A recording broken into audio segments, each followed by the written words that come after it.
રાણી સિપ્રીની મસ્જિદ એ પણ ક્યાં તમને જોવા મળશે? અમદાવાદની અંદર જોવા મળશે.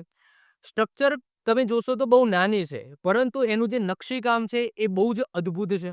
તો ઈસવીસન 1514માં મોહમ્મદ બેગડાની પત્ની, જેનું નામ હોય છે અસીની, તો રાણી અસીની દ્વારા અમદાવાદના આસ્ટોડિયા વિસ્તારની અંદર રાણી સિપ્રીની મસ્જિદ બંધાવી, એ તમે જોઈ શકો છો. આ દૂરથી વ્યૂ છે અને આ ક્લોઝઅપ વ્યૂ છે. સિપ્રીની મસ્જિદ, આજે રાણી સિપ્રી આવું નામ કેમ આપવામાં આવ્યું? કારણ કે જે મોહમ્મદ બેગડાની પત્ની હતી રાણી અસીની, એનું જ એક બીજું નામ હતું સિપ્રી રાણી.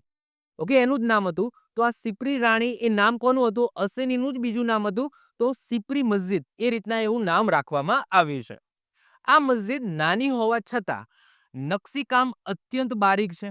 તેની સુંદરતાને લીધે અબુલ ફઝલે તેને મસ્જિદ એ નગીના, યાદ રાખજો, અમદાવાદનું રત્ન કહ્યું છે. એક્ઝામની અંદર પૂછાય કે કઈ ઇમારતને, અથવા તો એવું પણ પૂછાય કે નીચેનામાંથી કઈ મસ્જિદને અમદાવાદનું રત્ન કહેવામાં આવ્યું છે? તો આવું પણ ક્વેશ્ચન પૂછાય તો આન્સર શું આવશે? રાણી સિપ્રીની મસ્જિદને. ક્લિયર? યાદ રાખજો, અમદાવાદનું રત્ન, જેને મસ્જિદ એ નગીના પણ કહેવાય, એનો મતલબ થાય અમદાવાદનું રત્ન. ઓકે, અમદાવાદનું રત્ન. તો મોહમ્મદ બેગડાની અન્ય એક રાણી હતી, જેનું નામ હતું રાણી રૂપમતી.